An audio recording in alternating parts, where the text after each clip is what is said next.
Et je vous propose à présent de revenir sur l'actualité politique du moment en France. Et il y a de quoi faire entre le sauvetage du gouvernement de François Bayrou par les socialistes, les débats relancés autour de l'immigration et de l'identité nationale, ou encore le projet d'Emmanuel Macron de proposer au printemps la tenue d'un référendum sur un ou plusieurs sujets. On va en parler avec vous, Philippe Moreau-Chevrolet. Bonsoir, vous êtes expert en Bonsoir. communication politique. Alors le fait notable de cette semaine, c'est que le gouvernement de François Bayrou a survécu à 2 motions de censure et est parvenu à faire adopter le budget de l'État et celui de la sécurité sociale. Quelles leçons il faut retenir de ce succès ? Qu'en négociant à la fois avec la gauche, en faisant des concessions à la gauche et en donnant des concessions aussi au RN, au moins sur le terrain sémantique, on parvient effectivement à un accord si on est assez habile pour pouvoir réellement lâcher du lest et faire une coalition parlementaire. Alors, ce n'est pas exactement une coalition, ce n'est pas aussi solide que ça, mais on s'en approche. François Bayrou a réussi là où Michel Barnier, qui était plus rigide, qui voulait absolument pas discuter avec la gauche, qui était encore très dans la lignée de l'Élysée, là où Michel Barnier a échoué. Donc François Bayrou a fait preuve d'un très grand talent parlementaire, en réalité. Alors, ça ne signifie pas pour autant la fin des ennuis, puisque la France insoumise a déposé une 3e motion de censure sur la 2e partie du budget de la sécurité sociale. Les socialistes, eux, prévoient de déposer également une motion de censure après le vote définitif du budget le 19 février pour protester contre, je cite, la trumpisation du gouvernement Bayrou. Est-ce qu'on peut dire que le gouvernement Bayrou est toujours en sursis ? Alors, le gouvernement Bayrou sera toujours dépendant du bon vouloir de deux entités, le Parti socialiste et le RN.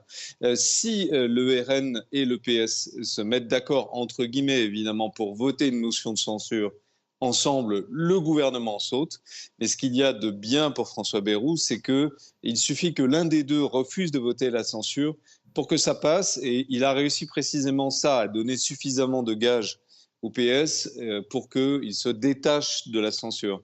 Le RN, c'est plus difficile à prévoir parce qu'ils ont leurs propres affaires judiciaires. Marine Le Pen risque d'être inéligible et ils ont le poids aussi beaucoup de la traction, de l'attractivité de Trump, de Musk, qui essaie vraiment de faire beaucoup de politique en Europe. Et on voit un peu tous les leaders d'extrême droite se ruer à Washington ou à Mar-a-Lago dans l'espoir d'être dans la roue de l'extrême droite américaine.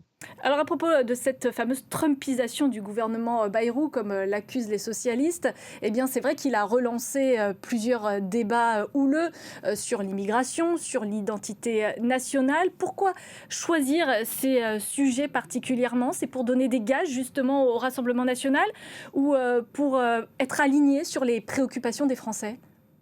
Non, c'est pour donner des gages au Rassemblement national. Alors, c'est une partie du souci. Et l'autre, c'est que je pense qu'il est en campagne pour 2027, François Bayrou. Il s'est imposé au chef de l'État pour être Premier ministre, mais ça n'a jamais été son agenda. Il s'est toujours rêvé président de la République. Et là, il est concurrencé assez sérieusement par Bruno Retailleau, qui fait une percée remarquable à droite, d'abord parce qu'il a des bons sondages, mais il a aussi une partie des médias avec lui. Il a fait la une de Valeurs Actuelles qui est assez proche de l'extrême droite. Qui est même un média de l'extrême droite. Donc il a commencé, Retailleau, à travailler ce terreau de la droite dure en espérant être candidat pour 2027. Donc on peut considérer que chez François Bayrou, il y a deux préoccupations. Essayer d'éviter la censure, calmer le RN, le gérer, entre guillemets, et aussi préparer son avenir à lui, en étant vraiment le plus efficace possible aussi de ce point de vue-là. Mais stratégiquement, essayer de effectivement piquer les voix du Rassemblement national, de Bruno Retailleau, c'est la bonne chose à faire ?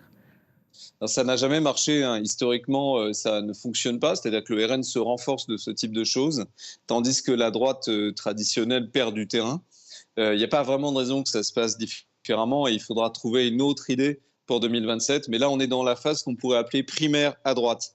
Marine Le Pen risque d'être éliminée du jeu. Donc, ils misent tous là-dessus en se disant, si Marine Le Pen est éliminée du jeu, eh bien, Jordan Bardella n'est pas assez fort pour endosser la candidature. Il va bien falloir que quelqu'un gagne pour la droite et le centre. Et ce quelqu'un, ça pourrait tout à fait être moi. Donc, je vais préempter le terrain du RN. Et puis, dans un deuxième temps, comme c'est toujours le cas en campagne, j'irai vers le centre. On revient à une forme très classique de campagne que Macron avait fait oublier en étant dans le « en même temps ». Macron, lui, il se tient à distance, Emmanuel Macron, de tous ces débats. Il se consacre en ce moment au sommet sur l'IA qui s'ouvre en France ce lundi. On a appris ces derniers jours que les Émirats arabes unis et le Canada allaient investir des dizaines de milliards d'euros dans la construction de centres de données en France. On ne le dit pas beaucoup, mais c'est quand même un énorme coup du président français, non ? Ah, il est très très fort, Emmanuel Macron, pour une chose et qui restera, je pense, dans son mandat, dans ses mandats, c'est la capacité à attirer à Paris énormément de gens très différents. Beaucoup du business, de la tech, il l'a fait beaucoup entre 2007 et 2022. Il y a eu les Jeux Olympiques, il y a eu Notre-Dame, il récidive avec l'IA. Il est très très bon pour ça, il arrive à faire venir les gens. Après, en termes d'investissement, ce qui est très significatif, c'est que les investissements ne viennent pas des États-Unis. Donc on est quelque part dans cette espèce de guerre froide qui s'installe entre Trump et ses alliés. Et on fait partie de cette guerre froide. Donc il y a un élément quand même assez fondamental qui est comment la France et l'Europe, ou la France seule, vont réussir à s'émanciper des États-Unis, à garder une distance, à mettre à distance même l'interlocuteur américain, au moins le temps que les intentions, si ce n'est de Donald Trump, au moins de son entourage se clarifient, parce que pour l'instant, tous les signaux pour l'Union européenne sont des signaux d'inquiétude. Il y a un risque de guerre commerciale, il y a un risque de prise de pouvoir des géants de la tech sur la démocratie américaine. Il y a énormément d'interrogations. Donc il y a quelque chose d'assez toxique dans les relations franco-américaines qu'il va falloir maîtriser. Pour finir, Philippe Moreau-Chevrolet, Emmanuel Macron, il est également attendu sur l'organisation d'un référendum. Lors de ses vœux le 31 décembre dernier, il avait déjà fait part de son intention de consulter les Français sur certains sujets déterminants. Aujourd'hui, dans la tribune dimanche, eh bien, on apprend que le président français a l'intention de proposer effectivement un référendum au printemps aux Français sur certains sujets. C'est un bon moyen pour lui de se relancer et de faire oublier la catastrophique dissolution de l'Assemblée ? C'est un outil qu'il n'a pas utilisé, Emmanuel Macron. Il aime bien utiliser des nouveaux outils. Donc, le référendum est une capacité, une possibilité qu'il a de faire quelque chose d'un peu significatif ou d'historique dans son mandat. Le problème que ça pose, c'est qu'il faut trouver un sujet sur lequel les Français n'aient pas envie de répondre immédiatement non pour le sanctionner, lui, personnellement.